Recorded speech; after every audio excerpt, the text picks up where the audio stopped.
नमस्कार। आज मैं फिर आपके सामने अपराध की एक और घटना लेकर आया हूं। आज एपिसोड 1002 है।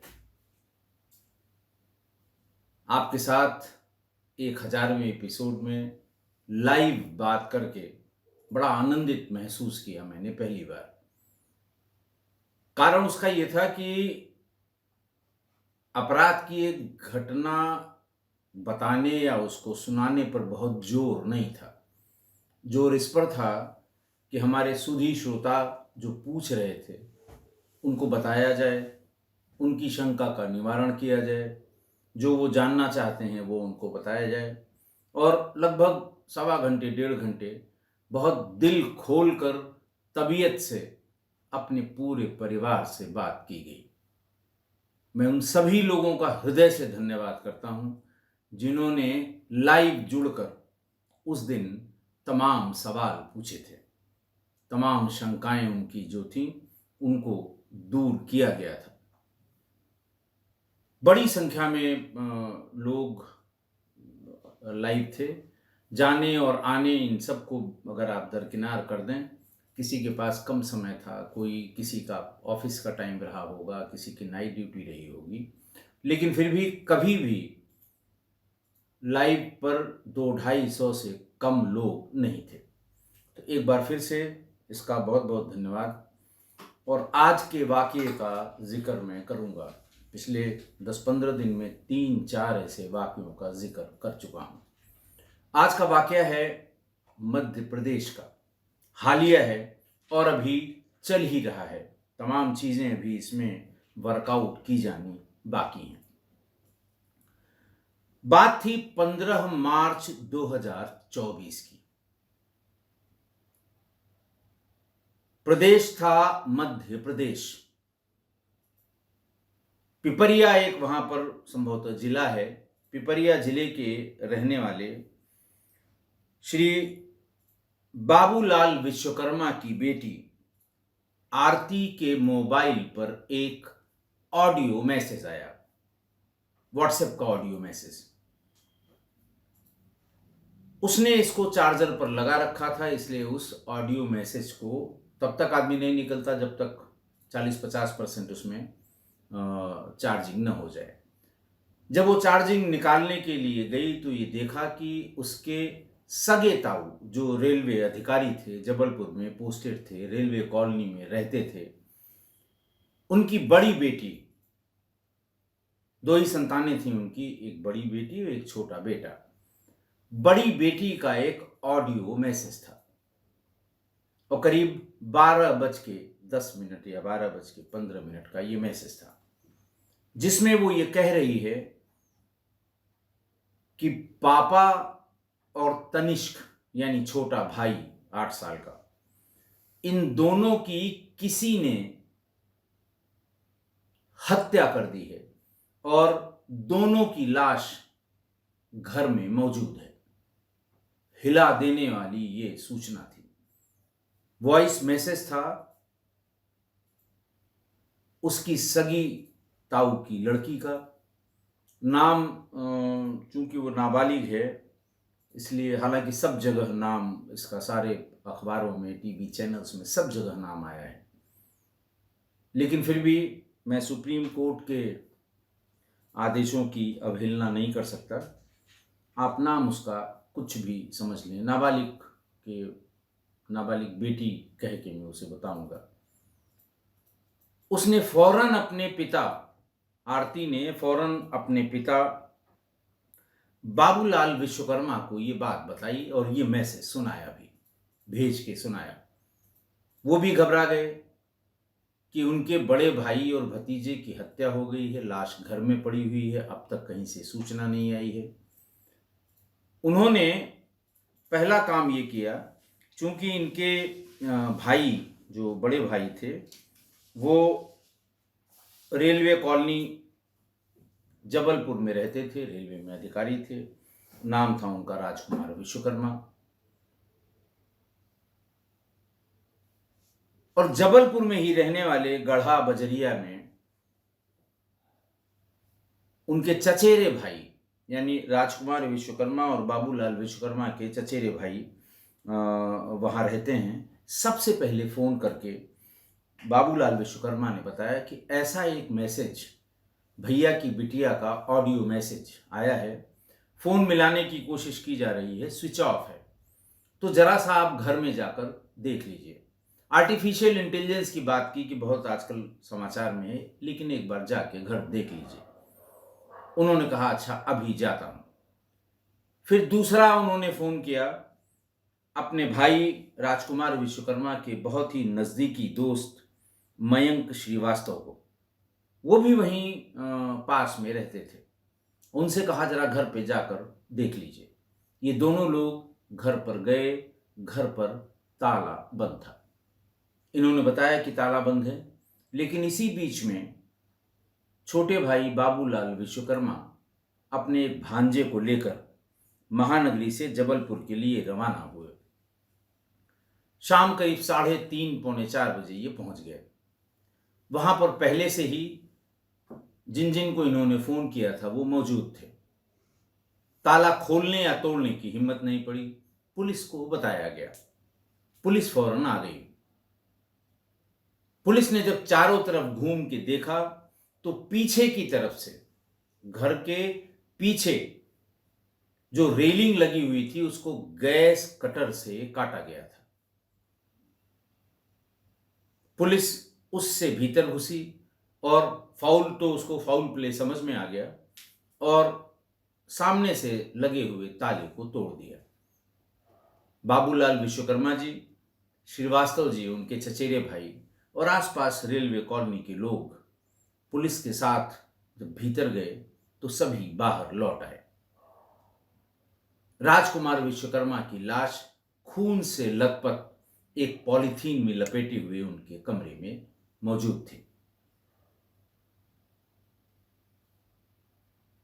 बाबूलाल विश्वकर्मा ने कहा कि साहब, भैया का एक बेटा था 8 साल का तनिष्क, और एक बेटी थी 15-16 साल की नाबालिग लड़की। कहीं उनके साथ तो कोई दुर्घटना नहीं हुई है। काफी ढूंढा गया, ऊपर नीचे आगे पीछे बगल वाले, कहीं उनका पता नहीं लगा। तभी इसी बीच में मौके का मुआयना करते हुए जो पुलिस अधिकारी हैं वहां के, उनकी नजर फ्रिज के हत्थे पर पड़ी। फ्रिज के हत्थे पर खून के निशान थे।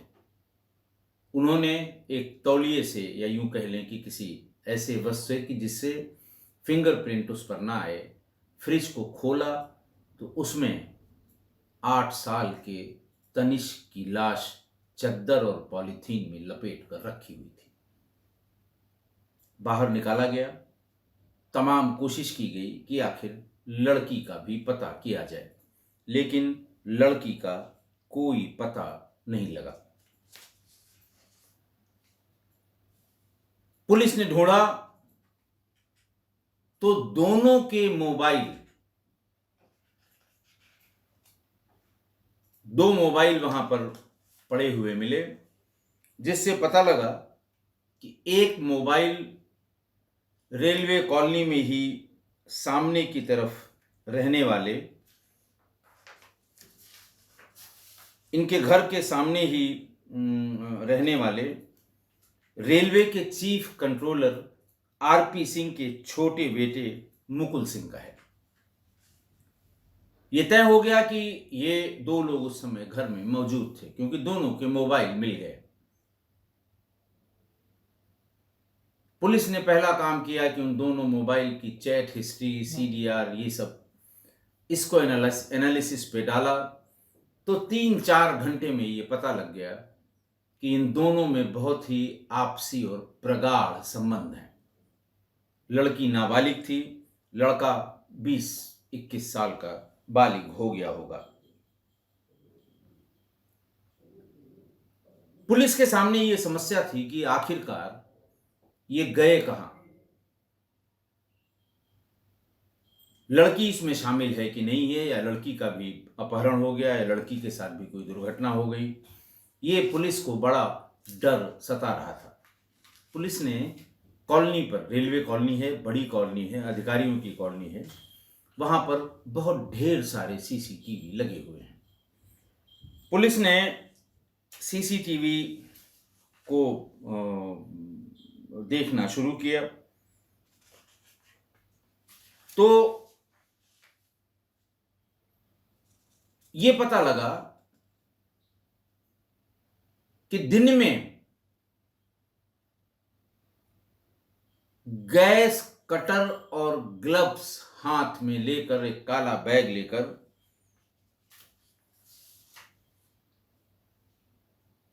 वो लड़का मुकुल सिंह वहां घूमता हुआ दिखाई पड़ा।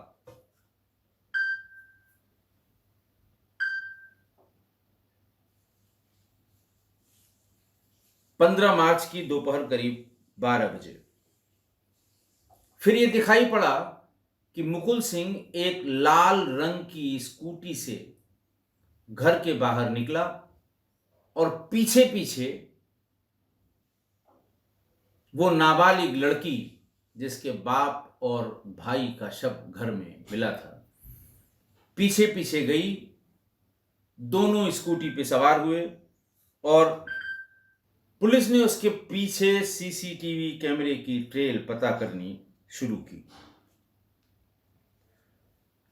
जब लड़की को देखा पुलिस वालों ने कि वो पीछे पीछे उसी के साथ स्कूटर पर गई है, तो वो राहत की सांस ली कि चलिए ये जिंदा है, कोई किडनैपिंग नहीं हुई है, इसके साथ कोई हादसा नहीं हुआ है। उसको ट्रेल करते करते दूसरी कामयाबी पुलिस को मिली कि रेलवे कॉलोनी के पास ही मौजूद मदन महल रेलवे स्टेशन की पार्किंग में इन दोनों ने ले जाकर वो लाल रंग की स्कूटी पार्क कर दी।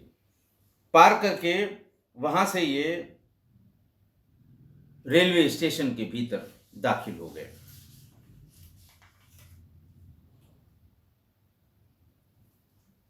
दाखिल होने के 5 मिनट बाद ही वो दोनों वापस पीछे वाले सीसीटीवी कैमरे से पीछे से वो वापस निकल आए। उसके बाद एक ऑटो से, ये सब सीसीटीवी से ट्रेल हो रहा है, ऑटो से जबलपुर के आईएसबीटी बस अड्डे पर गए। थोड़ी दूर यहां घूमे और घूमने के बाद वो पीले रंग की एक बस पर सवार हो गए। सीसीटीवी फुटेज में ये नहीं समझ में आ रहा था कि ये बस कहां जा रही है। बहरहाल उसको जब आगे बस अड्डे से बाहर निकलते हुए ट्रैक किया गया तो ये पता लगा कि वो जबलपुर से कटनी जा रही थी।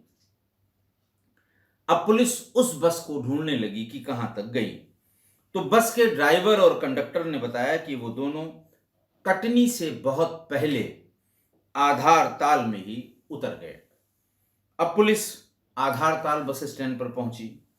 वहां पता लगा कि दोनों ने एक दूसरी बस पर वो सवार हुए और वहां से कटनी का टिकट लिया, लेकिन कटनी से बहुत पहले सिहोरा में उतर गए।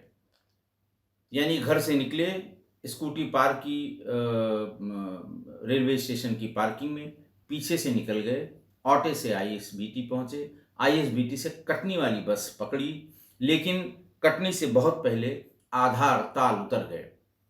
फिर आधार ताल पर कटनी वाली बस पकड़ी, लेकिन कटनी से बहुत पहले सिहोरा में उतर गए और वहां से इन लोगों ने बस की और कटनी पहुंच गए।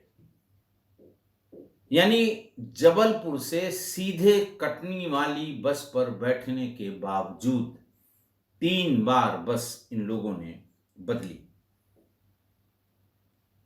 आप समझ सकते हैं कि क्या दिमाग इन लोगों ने लगाया होगा और क्यों लगाया होगा कि पुलिस पीछा करेगी तो उससे कैसे बचा जाएगा।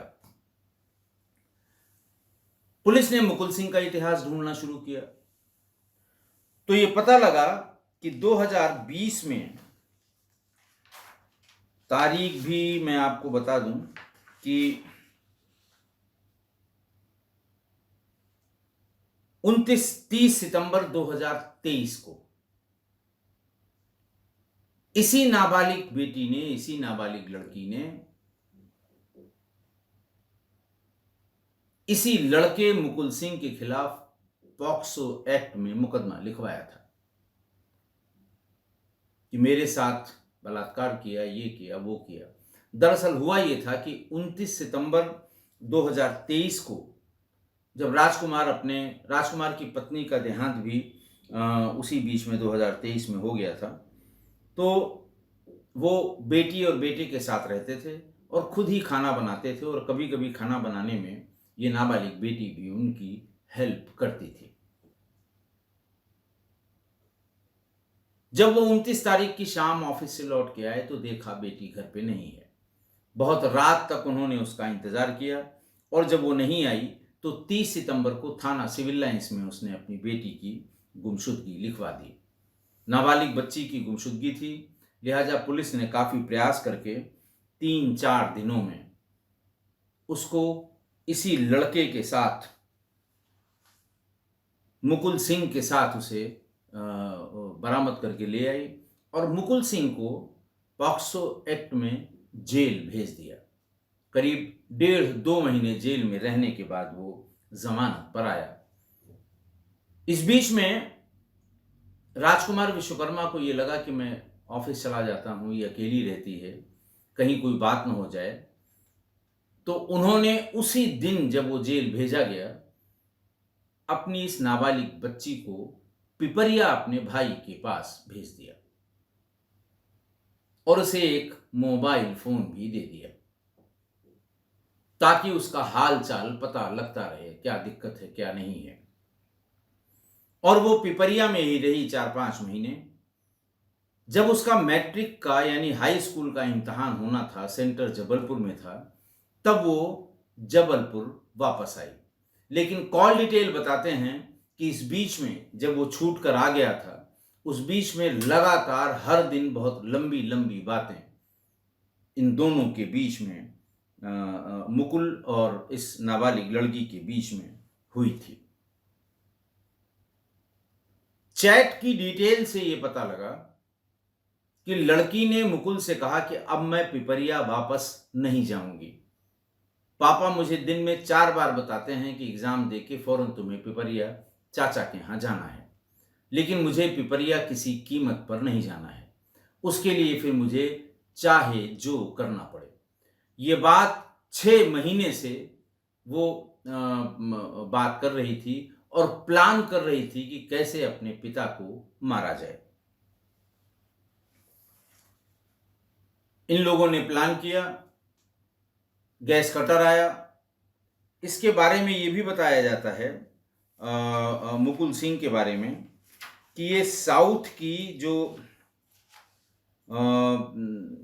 साउथ इंडियन मूवी देखा करता था, जो क्राइम थ्रिलर हुआ करती थी, और पुलिस को इस चैट हिस्ट्री से इससे भी ये पता लगा कि ये सब कुछ किसी मूवी से इंस्पायर होकर उसने किया है। मसलन कत्ल के बाद लड़की और मुकुल अपने अपने मोबाइल घर पर ही छोड़कर चले गए थे। लड़की ने बजाय अपनी मां का मोबाइल वो अपने साथ ले गई थी। बहरहाल इन लोगों ने तय किया, पीछे से गैस कटर से उसको काटा। हालांकि जब दोनों मिले हुए थे तो दरवाजा खोल देते, वो चला आता भीतर, अपना काम करता चला जाता, लेकिन वो ये साबित करना चाहते थे कि बाहर का कोई आदमी, कोई बदमाश आकर और उसने इन दोनों का मर्डर किया है।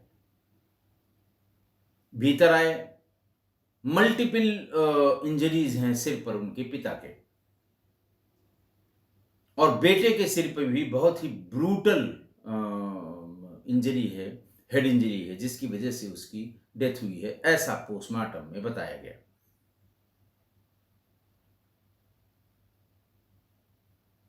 इसके पहले भी इसने ये हरकत की थी कि एक बार मुकुल और ये लड़की दोनों ही कॉलोनी में कहीं अकेले बैठे हुए थे या बात कर रहे थे, करीब 1 साल पहले की बात है। तब गार्ड ने मुकुल को थप्पड़ मारा था। और उसने कहा था कि तुम्हें शर्म नहीं आती, कॉलोनी की लड़की है, तुम बड़े हो, ये बहुत छोटी है, इस तरह की बात की थी। तो दोनों ने मिलके अपने पिता को, यानी राजकुमार विश्वकर्मा को, एक झूठी कहानी बताई कि मैं फला फला जगह जा रही थी, गार्ड ने मेरे साथ छेड़छाड़ की। पिता गुस्से से आग बबूला हो गए। वो उस गार्ड के पास पहुंचे और फिर वहां पहुंचकर उसे बुरी तरह उसकी जम कर धुलाई की, और रिजल्ट ये हुआ कि उस गार्ड ने वहां की नौकरी छोड़ दी और हमेशा के लिए चला गया। दूसरा मैंने आपको बताया कि भाग गई थी उसके साथ, लौट के आई तो पिता के कहने पे ही उसके खिलाफ पॉक्सो का मुकदमा लिखवाया। 1.5-2 महीने जेल में रहने के बाद वो जमानत पर चला आया। उसके बाद फौरन इन लोगों में बातचीत होती रही। इसे डर सता रहा था कि मेरे पिता मुझे फिर से चाचा के यहाँ पिपरिया भेज देंगे, और तब उसने इस कदर इस तरह से अपने सगे भाई 9 साल के उत्कर्ष और पिता की हत्या कर दी थी।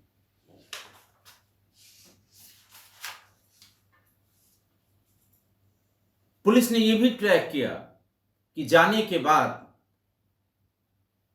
नाबालिग लड़की ने अपने मां का मोबाइल फोन तब ऑन किया जब जब उसे कहीं पर पैसे का ऑनलाइन पेमेंट करना था, और इसकी अंतिम लोकेशन पुणे से एक जगह उसने एटीएम से 10,000 रुपए भी निकाले। पुलिस वहां भी गई, पूरी टीम। एक जगह उन्होंने पैसा पेमेंट किया, रेस्टोरेंट में खाना खाने के बाद उसी मोबाइल से पुलिस वहां भी गई, लेकिन बहुत आगे तक पुलिस अभी बढ़ नहीं पाई। इसीलिए तमाम इसके बारे में थ्योरीज हैं। एक ये भी लोग कहते हैं कि दोनों भाग गए, इसलिए ये कहना बहुत मुश्किल है कि इन्हीं दोनों ने ये मर्डर किया। दूसरी थ्योरी ये कहती है कि नहीं साहब, इतनी सफाई से इन्हीं दोनों ने मर्डर किया, वरना भागने का क्या तुक था। लड़की ताल ठोक के ये कहती कि किसी ने हमारे बाप और भाई को मार दिया है। बहरहाल एग्जैक्ट बात तो तभी पता लगेगी जब ये दोनों पकड़े जाएंगे, और आप यकीन करिए पकड़े जरूर जाएंगे। लेकिन पारिस्थितिक जन्य साक्ष्य, सर्कमस्टांशियल एविडेंस, ये कहते हैं कि नाबालिग लड़की और उसके दोस्त बॉयफ्रेंड मुकुल सिंह ने ही मिलकर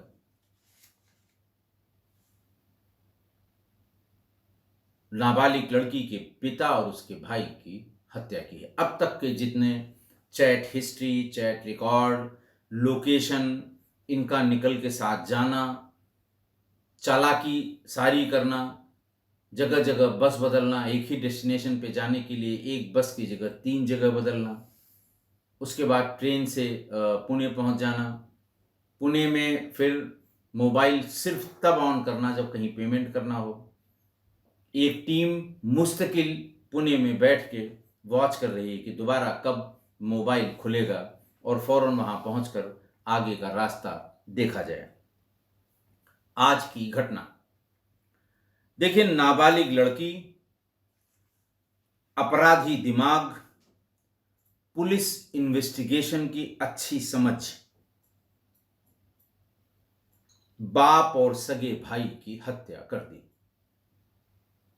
खुद की या शामिल रही, क्योंकि पोस्टमार्टम रिपोर्ट ये कहती है कि 14 तारीख की रात 9:30 बजे से 15 तारीख की सुबह 8:15 बजे तक, मतलब इस समय के बीच की गई हत्या है।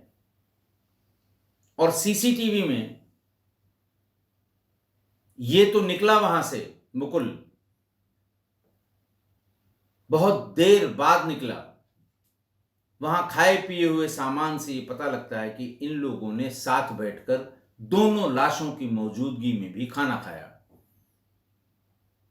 मुकुल तो निकल गया, लेकिन शायद लाश के डिस्पोजल के चक्कर में नाबालिग लड़की वहीं रही और बाप और भाई की लाश मौजूद होने के बाद भी वहीं सोती रही।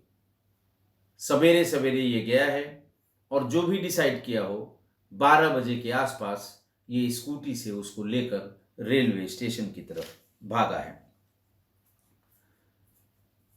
और ये हत्या करने में, शामिल रहने में, एविडेंस को हटाने में, मिटाने में, अगर बाद में ये ऐसा लगता है कि इसने नहीं किया है, तो इन सब में वो शामिल जरूर रही है। शातिर इतनी कि अभी तक पकड़ में नहीं आई है। ध्यान रखिए, उम्र सिर्फ 15.5 या 16 साल। इस साल का मैट्रिक का इम्तिहान देना था। कानूनन नाबालिग थी। कानून के हिसाब से अभी दिमागी रूप से परिपक्व नहीं है। जुवेनाइल जस्टिस एक्ट में अगर पकड़ी जाएगी तो जुवेनाइल कोर्ट में इसका वकील बहस करेगा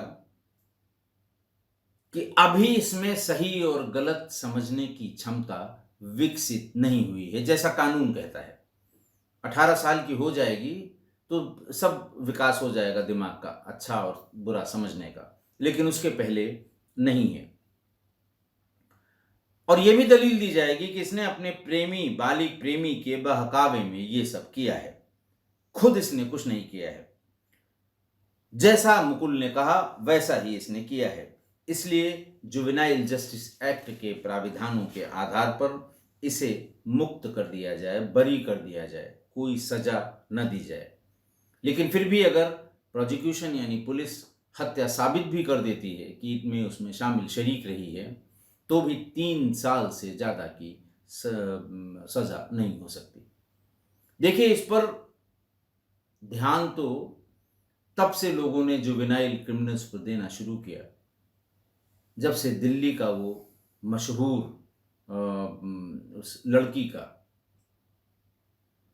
4-5 दरिंदों ने उसके साथ जो कुछ भी किया था, तब पता लगा कि सबसे ज्यादा वहशियाना हरकत करने वाला अपराधी कम उम्र का है, जुवेनाइल है, ट्रायल नहीं हो सकता, 3 साल से अधिक की सजा नहीं हो सकती। तब ये लोग जान पाए कि ये क्या है जुवेनाइल जस्टिस एक्ट, कैसे इसमें होता है। दिक्कत यह है कि संयुक्त राष्ट्र संघ ये बाल श्रम, बाल सुधार और बालकों के अधिकार पर पूरे विश्व में काम करता है।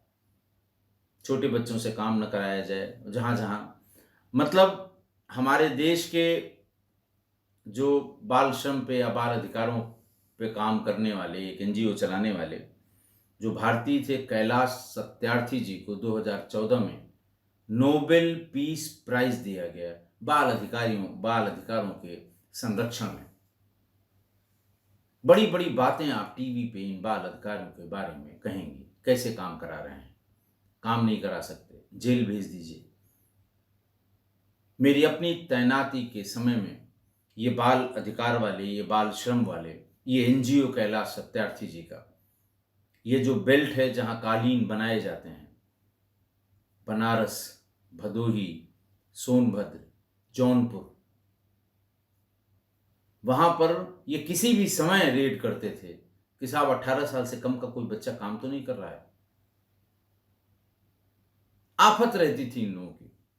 लेकिन इन बड़े बड़े भाषण वीरों के मुंह से मैंने कभी बाल अपराधियों के बारे में या उनके साथ क्या होना चाहिए। देखिए, अपराध भी 2 तरह के हैं।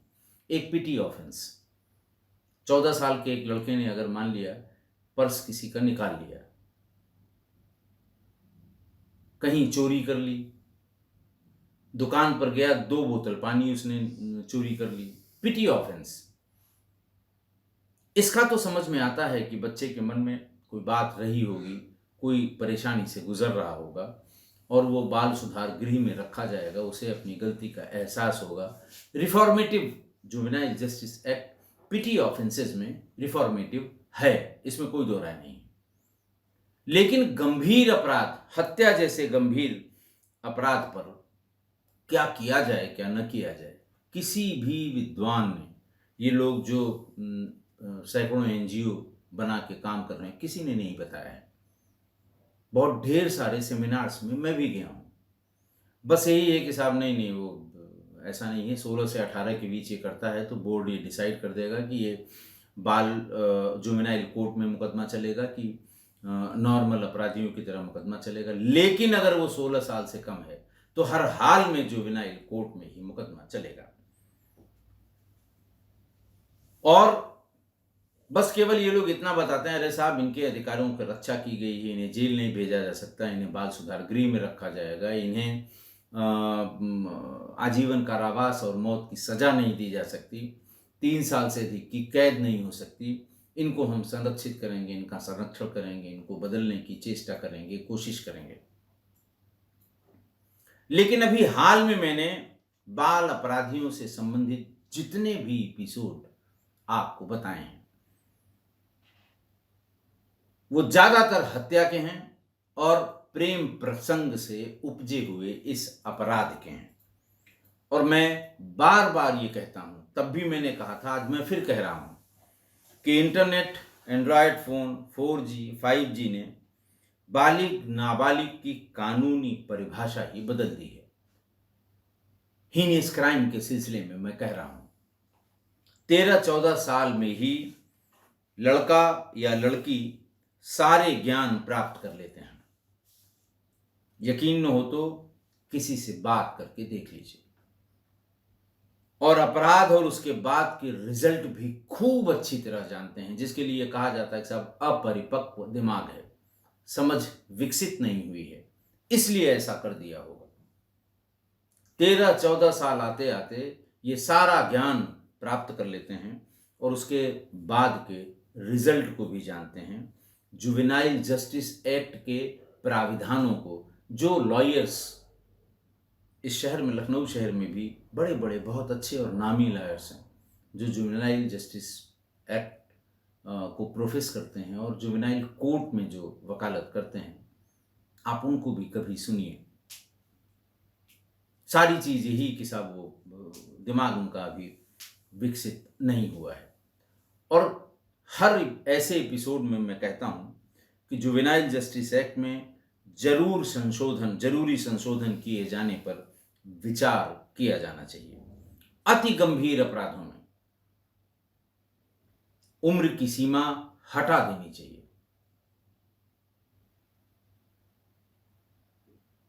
या कम करके उसे 8-9 साल या 10 साल कर देनी चाहिए।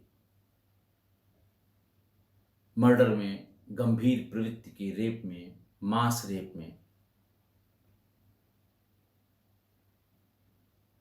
बिल्कुल हटा देनी चाहिए। जो पिटी ऑफेंसेस हैं उनके लिए एक्ट बिल्कुल ठीक है, बिल्कुल सही है, प्राविधान भी सही है, क्योंकि उसमें रिफॉर्मेटरी अप्रोच है। लेकिन कोई डबल मर्डर करके इसलिए बच जाए कि वो बालिग नहीं हुआ है, ये बात दिमाग में घुसती नहीं है। और ये बात भी कि नहीं साहब अभी अपरिपक्व थे। आपने देख लिया किस तरह से मोबाइल रख के जाना, किस तरह से कि पुलिस अगर पीछा करेगी तो बसों को बदल देना, किस तरह से सिर्फ पेमेंट करने के लिए मोबाइल को ओपन करना, किस तरह से स्कूटी को ले जाकर ऐसी जगह पार कर देना जहां सामान्य रूप से पुलिस ध्यान नहीं देती, किस तरह से सीसीटीवी को अवॉइड किया गया, किस तरह से बाहर से मेन गेट से घुस के पीछे स्टेशन से बाहर निकला गया। ये अपरिपक्व माइंड है, अच्छे बुरे की समझ वाला दिमाग नहीं है क्या ये? आशा है आप मेरी इस बात से सहमत होंगे। आज के लिए इतना ही, बहुत बहुत धन्यवाद।